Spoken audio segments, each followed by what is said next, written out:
नमस्कार विद्यार्थी मित्रांनो, क्रिएटिव्ह मॅथ्स मराठी या आपल्या युट्यूब चॅनल मध्ये तुमच्या सगळ्यांचं सहर्ष स्वागत आहे. पॅट परीक्षा मित्रांनो आपली आहे 19 तारखेला. गणित भाग 2 चा पेपर आहे मित्रांनो.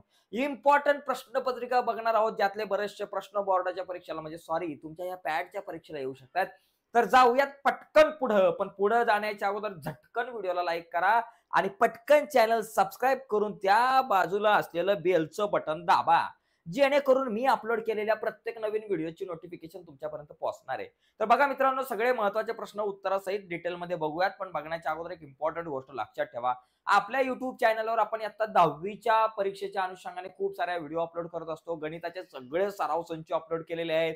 इतर विषयांवरती सुद्धा चर्चा करत असतो. त्याच्यामुळे ही व्हिडिओ आणि हा चॅनल लय महत्वाचा आहे. चॅनल सबस्क्राईब करून ठेवा. पुढच्या वर्षी तुम्हाला सगळ्यात जास्त उपयोगी कुठला चॅनल पडणार तर आपला. देखो दोस्तों, ये कुछ सवाल. क्वेश्चन नंबर 1, पहिला प्रश्न या ठिकाणी पहा. अशा प्रकारे तुम्हाला एखादा प्रश्न मल्टिपल चॉईस मध्ये सुद्धा येऊ शकतो, म्हणजे बहुपर्यायी प्रश्नामध्ये सुद्धा प्रश्न येतात. तर हा एक प्रश्न आहे, खालीलपैकी कोणते विधान सत्य आहे? साइन थीटा बरोबर कॉस 90 वजा थीटा, कॉस थीटा बरोबर टॅन 90 वजा थीटा, साइन थीटा बरोबर टॅन 90 वजा थीटा, की टॅन थीटा बरोबर टॅन 90 वजा थीटा. तर मित्रांनो, पहिला ऑप्शन करेक्ट आहे. हे एक सूत्र आहे मित्रांनो, लक्षात घ्या. साइन थीटा बरोबर कॉस 90 वजा थीटा आणि कॉस थीटा बरोबर साइन 90 वजा थीटा, हे दोन फॉर्म्युले मित्रांनो लय महत्वाचे आहेत आपल्याला. ओके, पुढचा मुद्दा बघा. एक्स अक्षावरील कोणताही बिंदू खालीलपैकी कोणत्या स्वरूपात असतो? भावांनो, एक्स अक्ष उभा आपल्याकडे असतो वाय अक्ष आणि आडवा जो आहे तो आपल्याकडे असतो एक्स अक्ष. आता हा एक्स आणि हा वाय अक्ष. आता एक्स अक्षावरचा कोणताही बिंदू असेल, समजा माझ्याकडे इथं 0 आहे, इथं 1 आहे, इथं 2 आहे, इथं 3 आहे, इथं वजा 1 आहे, इथं वजा 2 आहे, इथं वजा 3 आहे. ओके, नंतर इथं समजा 1 2 3, इथं समजा वजा 1 वजा 2 वजा 3 असे बिंदू आहे. आता म्हटलं एक्स अक्षावर कुठलाही बिंदू, एक्स अक्षावर असलेला, समजा तो बिंदू इथं आहे. मग समजा हा जर बिंदू इथं 3 वर असेल, तर याचे निर्देशक काय? याचा एक्सचा निर्देशक असतो 3 आणि वायचा असतो 0. समजा तो 2 या ठिकाणी आहे, तर याचे निर्देशक काय? एक्स निर्देशक 2, वाय निर्देशक 0. याचे काय असणार आहे? एक्स निर्देशक 1, वाय निर्देशक 0. म्हणजे एक्स अक्षावर कुठलाही बिंदू असेल तर त्याचा एक्स निर्देशक काहीतरी संख्या असते, 1 2 3 4 वजा 1 वजा 2 वजा 3 पण असू शकते. पण वाय निर्देशक हा 0 असतो. म्हणजे वाय निर्देशक दुसरा निर्देशक हा 0 असतो आणि पहिला कुठली तरी संख्या असते. आता इथं दुसरा 0 कुठे आहे? इथं नाही, इथं नाही, इथं नाही. बघा, सी या ठिकाणी दुसरा निर्देशक 0 आहे आणि पहिल्या निर्देशक मध्ये काहीतरी संख्या आहे.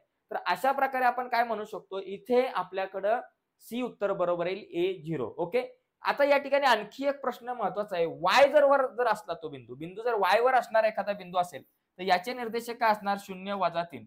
म्हणजे वाय वर जर का कुठलाही बिंदू असेल तर त्याचे निर्देशक आपण म्हणू शकतो 0 वजा 3 किंवा 0A 0B वगैरे अशा प्रकारे. बघा, बी असू शकतो मग त्यावेळेस. ओके, लक्षात ठेवायचं. इथं आणखी काही 2-3 प्रश्न आहे. एक प्रश्न असा येऊ शकतो की एक्स अक्षाचे समीकरण लिहा. एक्स अक्षाचे समीकरण y बरोबर 0 असतं. y अक्षाचे समीकरण लिहा x बरोबर 0. आणि इथं बघा, दोन्ही अक्षांचा छेदनबिंदू असतो आरंभ बिंदू आणि ह्या आरंभ बिंदूचे निर्देशक काय असतात? 0 0. असाही एखादा प्रश्न येतो कधी कधी की आरंभ बिंदूचे निर्देशक लिहा. मग त्यावेळेस आपण लिहिलं पाहिजे 0 0. ठीक आहे, तर असे काही प्रश्न या ठिकाणी असू शकतात. आता पुढचा प्रश्न या ठिकाणी बघा, लक्षात घ्या की त्रिकोणाच्या सर्व शिरोबिंदूतून जाणाऱ्या वर्तुळाला काय म्हणतात? समजा बाबांनो, असा एक त्रिकोण आहे. या त्रिकोणाचे असतात शिरोबिंदू 1 2 3, म्हणजे ABC 3 शिरोबिंदू. याच्यातून जाणारं जे वर्तुळ असतं त्याला काय म्हणतो आपण? बाहेरून काढलंय ना, तर त्याला म्हणतो परिवर्तुळ. मग हे आहे परिवर्तुळ. मग इथं म्हणायचं परिवर्तुळ. पुढचं, ज्या चौकोनाच्या लगतच्या बाजूंच्या सर्व जोड्या एकरूप असतात त्या चौकोनाला काय म्हणतात? लगतच्या बाजूच्या सगळ्या जोड्या एकरूप, त्याला आपण म्हणतो समभुज चौकोन. ठीक आहे, बरं, अशा प्रकारे काही बहुपर्यायी प्रश्न आपल्याला विचारले जाऊ शकतात. आता आपण बघूयात प्रश्न क्रमांक 2, ज्याच्यामध्ये 1-1 मार्काचे काही प्रश्न आहेत. आता हे बघा, पहिला प्रश्न, वाय अक्षाला समांतर आणि त्या अक्षाच्या डावीकडे 7 एकक अंतरावर असलेल्या रेषेचे समीकरण लिहा. आता वाय अक्ष असतो आपला असा उभा, एक्स अक्ष असतो आपल्याकडे आडवा. आता इथं 0, इथं एक्स अक्ष, इथं वाय अक्ष. आता विषय काय माहितीये का? रेषा वाय अक्षाला समांतर आहे. वाय अक्षाला समांतर म्हणजे उभी रेषा एकतर इथं असेल किंवा या बाजूला असेल, या दोघांपैकी कुठली तरी रेषा असणार आहे ती. आता या रेषेचे समीकरण आपल्याला लिहायचं. बघा, वाय अक्षाला समांतर आणि त्या अक्षाच्या डावीकडे म्हणजे ही रेषा असणार तुमची, ही रेषा असणार का नाही, उजवीकडे म्हटलं असतं तर ही रेषा, आणि डावीकडे 7 एकक अंतरावर, 7 एकक अंतरावर म्हणजे काय, -1, -2, -3, -4, -5, -6 आणि इथं -7 या बिंदूजवळ ही रेषा असणार आहे. -7 इथं ही रेषा -7 मधून जाणार आहे. तर या रेषेचे समीकरण काय? आता ही रेषा एक्सच्या -7 मधून जाते. एक्स अक्षाच्या -7 या बिंदूत -7 या निर्देशकातून जाते, म्हणून एक्स बरोबर -7 हे या रेषेचे समीकरण. या रेषेचे समीकरण काय? एक्स बरोबर -7 आणि म्हटलं असतं उजवीकडून जाते तर एक्स बरोबर 7 आलं असतं. तर अशा प्रकारे प्रश्न सोपा आहे. तर या प्रश्नाचं उत्तर आपण अशा प्रकारे लिहू शकतो. आता आपण पुढच्या प्रश्नाकडे बघूयात. 7 सेमी त्रिज्या असलेल्या गोलाचे घनफळ. तर मित्रांनो, गोलाच्या घनफळाचं सूत्र, गोलाचे घनफळ पाठ करून ठेवा. गोलाचे गोलाच्या घनफळाचं सूत्र 4/3 पाय आर चा घन, हे झालं गोलाच्या घनफळाचं सूत्र. आता याच्यात किमती टाका. 4/3 पायाची किंमत 22/7, आर चा घन म्हणजे 7 गुणिले 7 गुणिले 7. आता हे 7 आणि हे 7 गेले. मग आता बघा 22 चोक झाले 88, 88 झाले, गुणिले 7 7 49 आणि भागिले आपलं 3. आता 88 गुणिले 49 भागिले 3 करायचं. 88 आणि 49 यांचा गुणाकार करू आपण. चला 88 गुणिले 49, बरं का, आपण करू 49 गुणिले 88 करू. 8 9 72 चे 2 आजच्या आले 7, 8 चौक 32, 32 आणि 7 किती, 39, 39 लिहिले, एक शून्य घेतला, बरोबर. 8 9 72 चे 2, बरोबर, आजच्या आले 7, 8 चौक 32, 32 आणि 7 झाले 39, किती आलं 2, 9 आणि 2 11, आजच्या आला 1, 9 आणि 1 10, 10 आणि 3 13 चे 3, आजच्या आला 1 आणि इथं आले 4, 43 12 म्हणजे किती आलं 4312 आणि भागिले आपलं 3. आता 4312 ला 3 ने भाग लावा.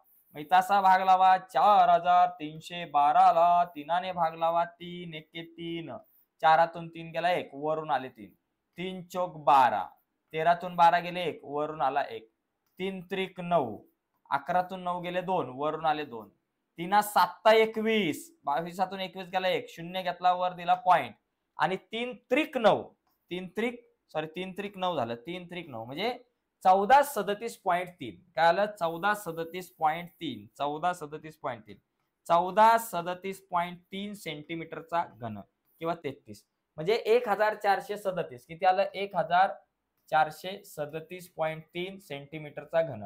आता या प्रश्नात एक गोष्ट लक्षात ठेवणं गरजेचं आहे की इथं कधी कधी आकडे बदलू शकतात, किंवा 7 सेमीच्या ऐवजी 10 सेमी असेल, 20 सेमी असेल, काही असेल त्रिज्या, तर आपल्याला हे घनफळ काढता आलं पाहिजे.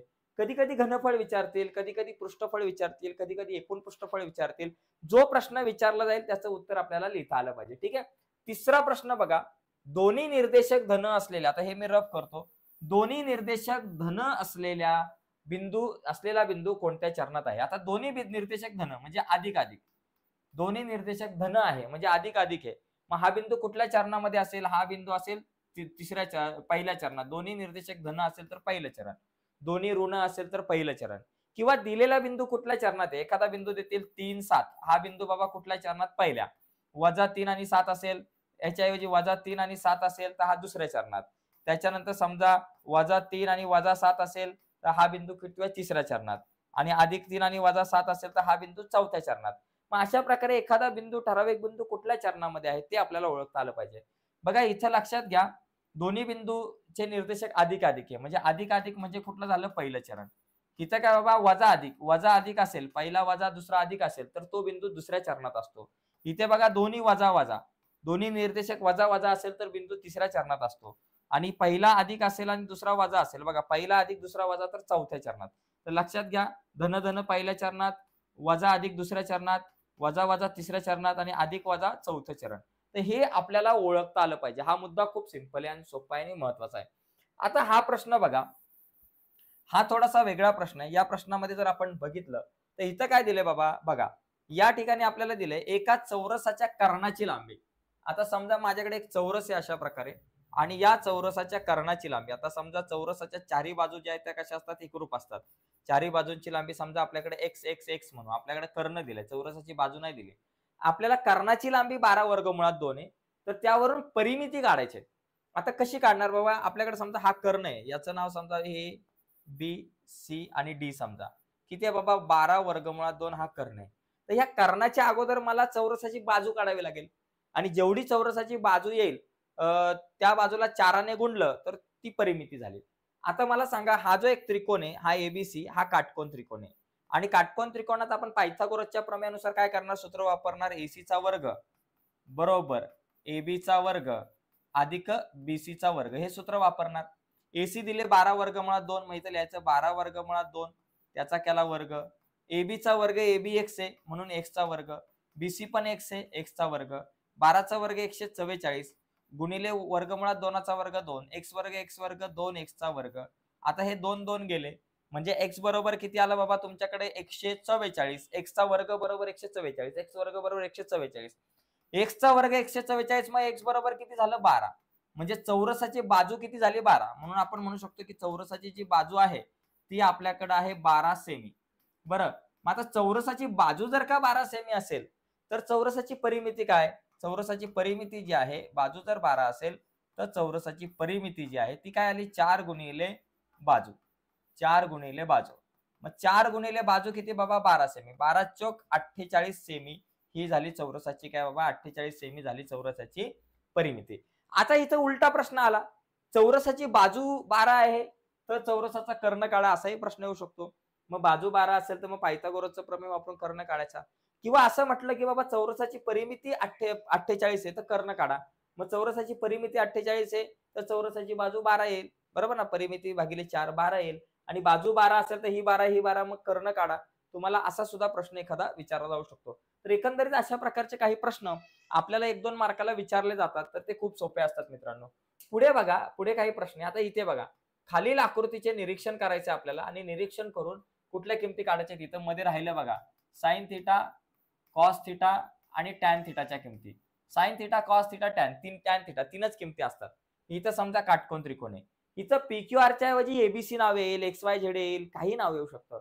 आता समजा मला साइन थिटाचं सूत्र वापरायचं साइन थिटाची किंमत काढायची. साइन थिटा काय बाबा कोना समोरील बाजू भागिले कर्ण कोना समोरील बाजू हे सूत्र माहिती पाहिजे कोना समोरील बाजू भागिले कर्ण बघा कोना समोरील बाजू भागिले कर्ण या ठिकाणी आपण असं म्हणू शकतो.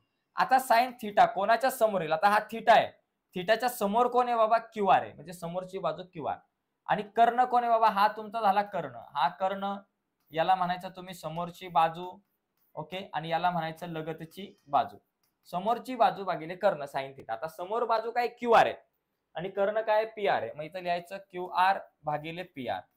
त्याच्यानंतर कॉस थिटा मी आता शॉर्टकट मध्ये लिहितो कोणा लगतची बाजू भागिले कर्ण कोणा लगतची बाजू भागिले कर्ण. आता लगतची बाजू कोण आहे बाबा ही जी आहे ती लगतची बाजू आहे आणि तो कर्ण ही लगतची बाजू पी क्यू आहे मग लगतची बाजू पी क्यू भागिले कर्ण कोण आहे पी आर.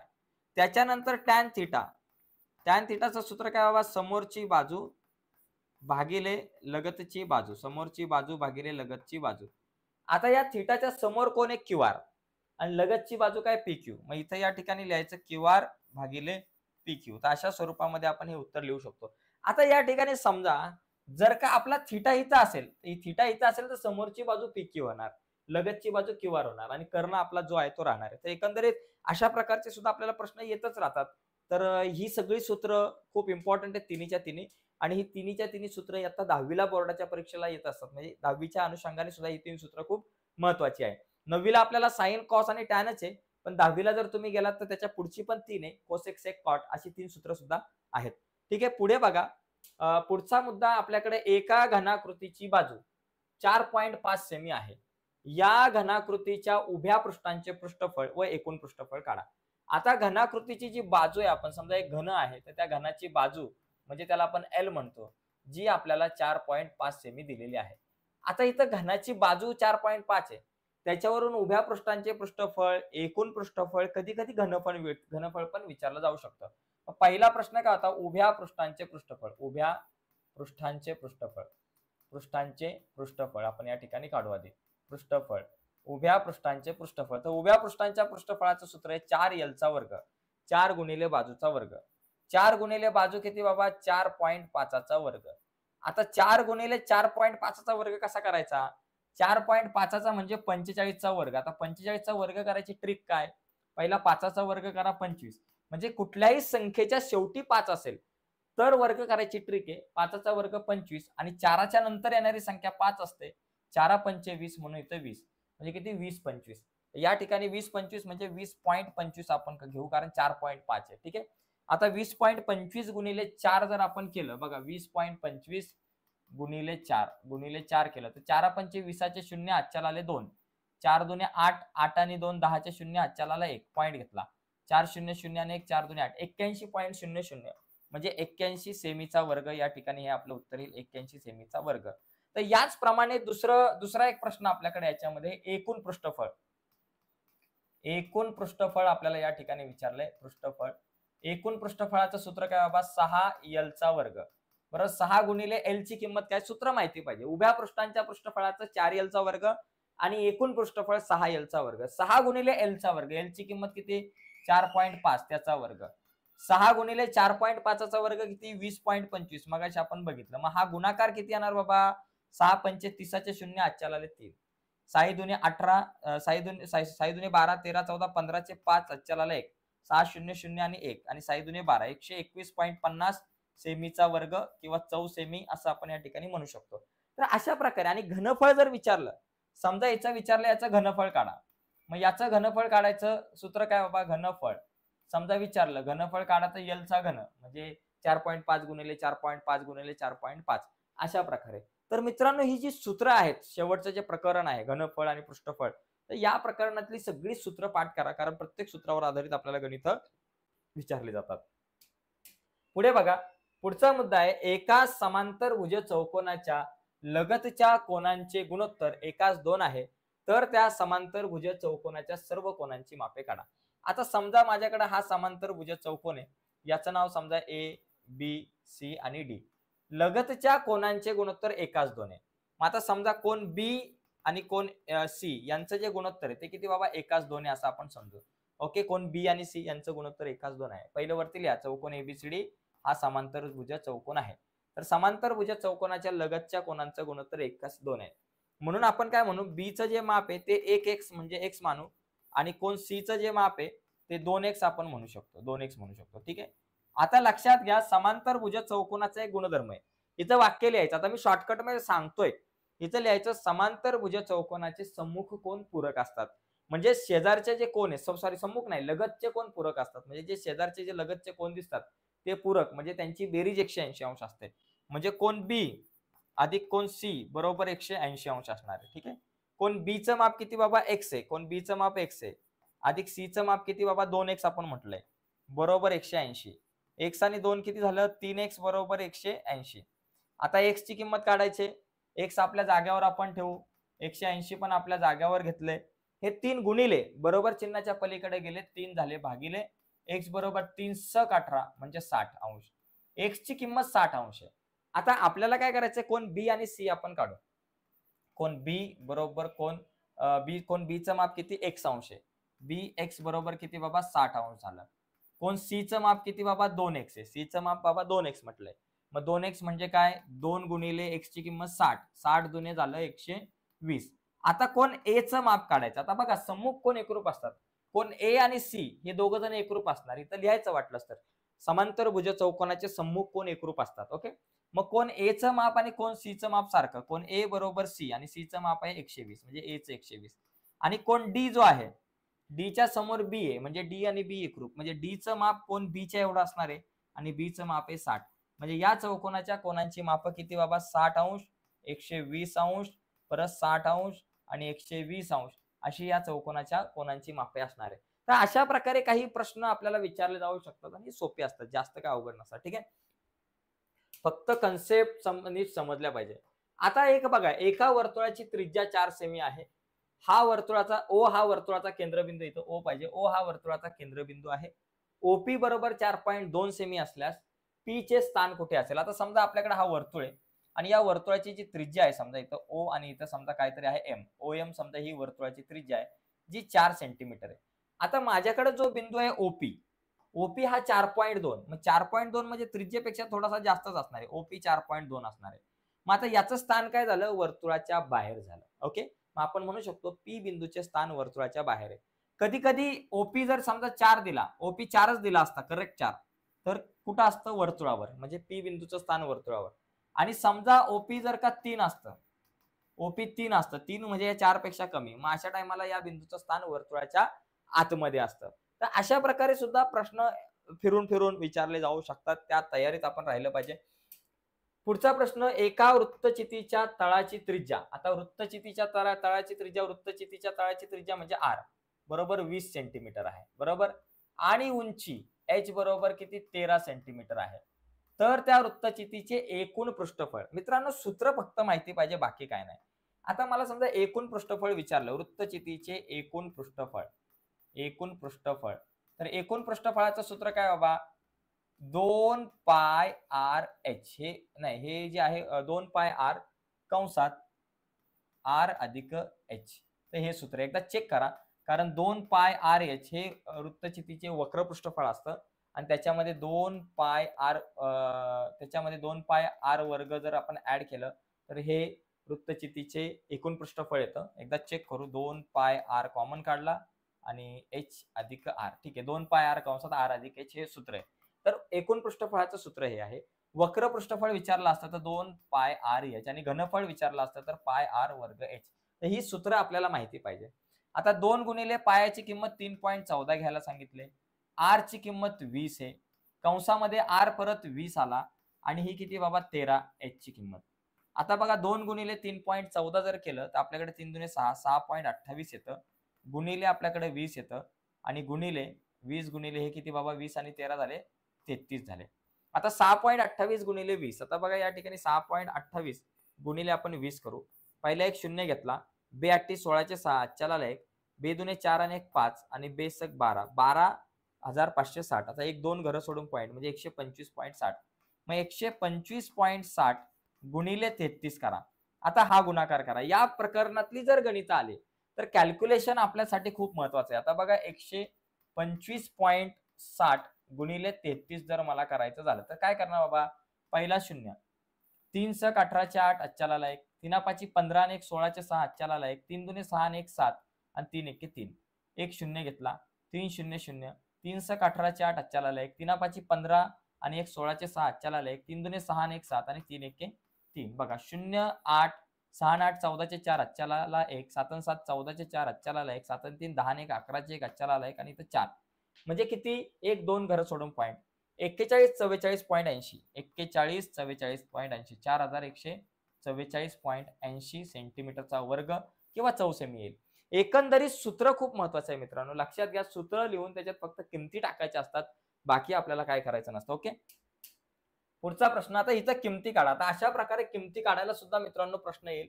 याच्यामध्ये फक्त किमती टाकायच्यात. बघा कॉस वर्ग 45 काय? कॉस वर्ग 45, कॉस वर्ग 45 अंश अधिक साइन वर्ग 30 अंश. बघा कॉस वर्ग 45, कॉस 45 ची किंमत किती असते? 1 छेद वर्गमुळात 2 असते. कॉस 45 ची किंमत 1 छेद वर्गमुळात 2 त्याचा वर्ग. साइन वर्ग 30, साइन 30 ची किंमत असते 1 छेद 2 त्याचा वर्ग. आता एकाचा वर्ग 1, वर्गमुळात 2चा वर्ग 2, अधिक एकाचा वर्ग 1 आणि 2चा वर्ग 4. आता तिरकस गुणाकार केला की आपलं उत्तर येईल 4 1 4, 4 1 4 अधिक 2 1 2 भागिले 4 2 8. 4 आणि 2 6 भागिले 8. 6 आणि 8 कितीच्या पाड्यात येतात? 2च्या. मग 2 त्रिक 6, 2 चौक 8 म्हणजे 304 हे आपलं उत्तर असेल. म्हणजे किमती काढायला सांगितलं जाऊ शकतं. आता याच्यामध्ये मी तुम्हाला सांगतो ना, तुम्हाला तो टेबल नीट लक्षात घ्या, ज्याच्यामध्ये 30 60 90 180 वगैरे या सॉरी 30 0 30 45 60 90 याच्या किमतीचा जो टेबल आहे, तो चार्ट आहे, तो नीट लक्षात घ्या. कारण ती सारणी लक्षात घ्या, कारण त्याच्यावर आधारित 100% आपल्याला एकतरी प्रश्न अशा प्रकारचा विचारला जाऊ शकतो. याच्यात किमती वगैरे बदलतील पण प्रश्न विचारला जाऊ शकतो, शक्यता आहे. पुढचा बघा प्रश्न. आता इथे बघा खालील प्रश्न सोडवा. आता इथे मी आकृती काढत नाही सांगत की त्रिकोण PQR असा काढा की P बरोबर 70, R बरोबर 50, QR बरोबर 7.3. तर या त्रिकोणाचे परिवर्तुळ काढा. मित्रांनो तुम्हाला परिवर्तुळ किंवा अंतर्वर्तुळ काढायला प्रश्न विचारला जातो. हा एक प्रश्न विचारला जाईल. किंवा एखादा समभुज त्रिकोण काढा. बाबा त्रिकोण ABC हा समभुज त्रिकोण काढा, ज्याची बाजू 5 सेमी आहे, 10 सेमी आहे, 8 सेमी आहे आणि त्याचं परिवर्तुळ काढा किंवा त्याचं अंतर्वर्तुळ काढा. अशा प्रकारचा प्रश्न परिवर्तुळ किंवा अंतर्वर्तुळ दोघांपैकी एक प्रश्न आपल्याला 100% येतो. आणि याच्यामध्ये त्रिकोण अशा प्रकारचा कुठलाही एखादा त्रिकोण असेल किंवा समभुज त्रिकोण काढा, काही बाजू असेल त्या प्रकारचा सुद्धा प्रश्न आपल्याकडे विचारला जाऊ शकतो. आता इथे बघा, या प्रकारचा एखादा प्रश्न, आता या प्रकारचा आपण मगाशी एक प्रश्न बघितला होता आणि आता सुद्धा आपण एक प्रश्न बघूया. तर जास्तीत जास्त आपल्याला प्रश्न बघायचे आहेत. तर याच्यामध्ये बघा, हा प्रश्न एक जो आहे याची तयारी ठेवा. ठीक आहे, याच्यामध्ये एकदम सोपं आहे. याच्यामध्ये बघा, sine alpha, cos alpha, tan alpha, मगाशी आपण किमती काढल्या होत्या बघा. आता आर, क्यू आणि पी हा जो एक त्रिकोण आहे, साइन अल्फा कुठे तुमचा इथे आहे, अल्फा म्हणजे अल्फा तुमचा या काटकोन त्रिकोणामध्ये येतो. मग या काटकोन त्रिकोणाचाच विचार करायचा sine alpha, cos alpha, tan अल्फाच्या किमती काढताना. आता याच्यामध्ये अल्फाच्या समोरची बाजू कुठली, ही आहे, ही तुमची समोरची बाजू पी क्यू, लगतची बाजू तुमची झाली आर क्यू आणि तुमचा या ठिकाणी कर्ण कोण झाला, हा झाला तुमचा कर्ण. मग आता पहिलं बाबा काय सूत्र आहे तुमचं, साइन अल्फा, नंतर दुसरं सूत्र आहे तुमचं कॉस अल्फा आणि मग तिसरं सूत्र आहे आपल्याकडे tan alpha. Sine alpha, cos alpha, tan alpha या 3 किमती आहेत आपल्याकडे. साइनचं सूत्र माहिती आहे तुम्हाला, समोरची बाजू भागिले कर्ण. ठीक आहे, कॉस थिटाचं सूत्र काय बाबा, लगतची बाजू भागिले कर्ण. आणि टॅन थिटाचं सूत्र काय बाबा, समोरची बाजू भागिले लगतची बाजू. तर ही जी काही आपल्याकडे 3 सूत्र आहेत, तर ही तीनही सूत्र खूप इम्पॉर्टंट आहे. तर या 3 सूत्रांना आपल्याला नीट समजून घ्यायचं. ठीक आहे, आता साइन अल्फा समोरची बाजू भागिले कर्ण. आता समोरची बाजू काय बाबा, पी क्यू आहे, भागिले कर्ण काय बाबा तुमचा पी आर आहे, पी क्यू भागिले पी आर. कॉस अल्फा लगतची बाजू भागिले कर्ण. आता लगतची बाजू काय बाबा तुमच्याकडे आर क्यू आहे, क्यू आर आहे आणि भागिले कर्ण कोण आहे तुमचा इथं पी आर आहे, हा कर्ण झाला पी आर. त्याच्यानंतर टॅन अल्फा समोरची बाजू भागिले लगतची बाजू. आता समोरची बाजू पी क्यू, लगतची बाजू आर क्यू, इथं लिहायचं पी क्यू भागिले आर क्यू. तर एकंदरीत आपल्याला अशा प्रकारे ही गणित सोडवता येतील. आता याच्यामध्ये समजा sine theta, cos theta, tan theta जर काढायचं झालं तर मग थिटा कुठे, इथे आहे बघा. मग मी हा काटकोन त्रिकोण घेऊन याच्यामध्ये ही समोरची बाजू, ही लगतची बाजू आणि हा कर्ण घेऊन आपण सगळ्या गोष्टी करू शकतो. ठीक आहे, आता यानंतर एक शेवटचं गणित बघूया. हे पण शेवटचं नाही, अजून काही गणित आहेत बघा. अशा प्रकारे आपल्याला एक आलेख काढायला प्रश्न येतो. मित्रांनो, आलेख काढायला 100% येऊ शकतो, कारण आलेख हा अतिशय महत्वाचा घटक आहे. कारण आता 10वीला सुद्धा अशा प्रकारे आलेख काढता येतो. त्याच्यामुळे हा नीट समजून घ्या. 3-4 मार्काला हा प्रश्न येऊ शकतो या प्रकारचा. आता बघा, इथं आपल्याला मला समजा x अधिक y बरोबर 5 चा आलेख काढायचा आहे. तर आलेख काढत असताना सुरुवातीला आता बघा, x अधिक y बरोबर 5 हा आलेख काढण्यासाठी मला 3 बिंदू घ्यावे लागतात आणि त्या बिंदूंमधून जाणारी एक रेषा. ओके, एक रेषा, याचा आलेख म्हणजे एक रेषा आहे आणि ती रेषा दाखवण्यासाठी 3 आपल्याला बिंदू घ्यावे लागतील. मग ते 3 बिंदू काढण्यासाठी अशी सारणी बनवावी लागते. याच्यामध्ये समजा हा x आहे, हा y आहे आणि मग x आणि y चे आपल्याला अशा प्रकारे काढावे लागतात. मग आता काय करायचं माहितीये का, आता x अधिक y बरोबर 5 चा समजा मला आलेख काढायचा, x अधिक y बरोबर 5 चा. तर y ला एका बाजूला ठेवायचं, 5 ला आपल्या जागेवर x अधिक आहे, बरोबर चिन्हाच्या पलीकडे गेले वजा x. या प्रकारच्या गणितामध्ये आपल्याला y बरोबर 5 वजा x म्हणजे काय करायचं, y ला एका बाजूला घ्यायचंय आणि बाकी सगळ्या संख्यांना पलीकडे, म्हणजे समीकरण y च्या स्वरूपात आणायचंय. y आपल्या जागेवर 5, आपल्या जागेवर x अधिक आहे, तो गेला पलीकडे. आता याच्यानंतर काय करायचं माहितीये का, इथे x च्या किमती मानाने घ्यायच्या. 1, 2, 3 घ्या किंवा 4, 5, 6 घ्या, 0, 1, 2 घ्या, छोट्या छोट्या संख्या घ्या. आता x बरोबर 1 असताना y ची किंमत, आता y च्या किमती काढा. x च्या किमती आपण मनाने घेतल्या, पण y च्या किमती मनाने घ्यायच्या नाही. y च्या किमती आपल्याला काढाव्या लागतील. कशा बाबा, x 1 असेल तर y किती, x 2 असेल तर y किती, x 3 असेल तर y किती. या किमती काढताना हे जे आपलं समीकरण आहे, तर या समीकरणाचा आपल्याला आधार घ्यायचा आहे. x बरोबर 1 असेल तर y बरोबर किती बाबा, 5 वजा x असतं, म्हणजे 5 वजा x ची किंमत 1 आहे, 5 1 गेला 4. x बरोबर जर का 2 असेल तर y बरोबर 5 वजा x असतं, 5 वजा x ची किंमत 2, 5 2 गेले 3. ओके, x बरोबर जर का 3 असेल तर y बरोबर किती, 5 वजा x झालं, 5 वजा x ची किंमत 3 आहे, 5 3 गेले 2, म्हणजे x बरोबर 1 तर y 4, x 2 तर y 3 आहे, x 3 तर y 2 आहे. म्हणजे बिंदू काय झाले, 1 4, 2 3 आणि 3 2. आता हे 3 बिंदू मिळाले. आता या 3 बिंदूतून जाणारी एक रेषा काढू. बघा, आता हे बिंदू कसे दाखवणार, पहिला बिंदू 1 4 आहे, म्हणजे x चा 1 आणि y चा 4, म्हणजे तुमचा 1 आणि 4 हा बिंदू इथं झाला, 1 आणि 4. दुसरा बिंदू 2 आणि 3 आहे, म्हणजे x चा 2 आणि y चा 3, x चा 2 इथं आणि y चा 3, 2 आणि 3, मग इथं लिहा तुम्ही 2 आणि 3. त्याच्यानंतर 3 आणि 2, x चा 3 आणि y चा 2, 3 आणि 2 म्हणजे हा बिंदू, 3 आणि 2. आता या 3 बिंदूंमधून जाणारी रेषा, हे बघा, या 3 बिंदूंमधून जाणारी ही रेषा आपण काढली आणि हा आलेख जो आहे x अधिक y बरोबर 5 चा आलेख. ठीक आहे. तर एकंदरीत अशा प्रकारे आपण हा आलेख काढू शकतो. त्याच पद्धतीने हा आलेख काढायचा. आता y बरोबर काय होईल माहितीये का? y ला इथं ठेवायचं -3x आहे, बरोबर चिन्हाच्या पलीकडे गेले +3x आणि मग याचा आलेख काढा. बघा सराव संच 7.2 मध्ये या प्रकारची गणित आहे शेवटच्या प्रश्नामधली. तर अशा प्रकारे आपण आलेख काढू शकतो. आता पुढचा आलेख तुम्ही काढायचा प्रयत्न करा. ठीक आहे. पण या प्रकारची गणित येऊ शकतात. पुढचा मुद्दा बघा. पुढे या प्रकारचं एखादं गणित असे येतात, आता गणित ही येतात किंवा बघा हे गणित बघा. आता याच्यामध्ये जर तुम्ही बघितलं तर आकृतीमध्ये चौकोन PQRS आहे. PQRS हा समांतरभुज चौकोन आहे आणि ABCR हे दोन्ही समांतरभुज चौकोन आहे. तर आपल्याला सांगितलंय की ABCR म्हणजे हा जो छोटा चौकोन आहे त्या चौकोनाच्या सर्व कोनांची मापे. आता मला सांगा, चौकोन PQRS मोठा त्रिकोण हा समांतरभुज चौकोन आहे. समांतरभुज चौकोन आहे, हा समांतरभुज चौकोन आहे आणि समांतरभुज चौकोनाच्या समोरासमोरील कोन एकरूप असतात. P 110 असेल तर P च्या समोर हा R सुद्धा किती झाला तुमचा 110 अंश झाला. बरोबर. म्हणून आपल्याकडे कोन P बरोबर कोन R बरोबर 110 अंश, कारण इथं लिहायचं सम्मुख कोन. समांतरभुज चौकोनाचे सम्मुख कोन जे आहे ते एकरूप असतात. झालं सम्मुख कोन. त्याच्यानंतर आता बघा, आता छोटा ABCR या चौकोनात जर बघितलं R आणि B समोरासमोर आहे, म्हणजे B सुद्धा तुमचा 110 असणार आहे. ओके. आणि त्याचबरोबर कोन A आणि R हे दोघ जण लगतचे कोन आहेत. लगतच्या कोनांची बेरीज 180 अंश असते समांतरभुज चौकोनाच्या. मग आता आपण लिहू चौकोन ABCR. बघा, चौकोन ABCR हा समांतरभुज चौकोन आहे. समांतरभुज चौकोन आहे, हा समांतरभुज चौकोन आहे. म्हणून बाबा A अधिक R, म्हणून कोन A अधिक कोन R बरोबर 180 अंश. इथं लिहायचं लगतचे कोन. लगतचे कोन समांतरभुज चौकोनाच्या लगतच्या कोनांची बेरीज 180 अंश असते. ओके. आता लक्षात घ्या, A चं माप मला माहिती नाहीये. कोन A अधिक R चं माप 110 आहे बरोबर 180 अंश. आता कोन A आपल्या जाग्यावर 180 आपल्या जाग्यावर, हा 110 अधिक A बरोबर चिन्हाच्या पलीकडे गेले -110. कोन A बरोबर 180 मधून 110 गेले 70 अंश. अशा प्रकारे A ची किंमत किती 70 अंश. A 70 आहे. आता A 70 तर आपल्याला माहिती आहे. कोन B बरोबर कोन R बरोबर 110, कारण समोरासमोरील कोन आहे. B आणि R एकरूप असणार कारण सम्मुख कोन.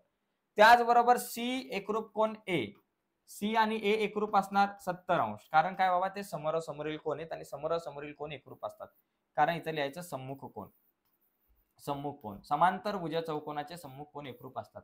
मग ABCR च्या कोनांची माप काय 110 110 70 110 70 अशी असणार आहे.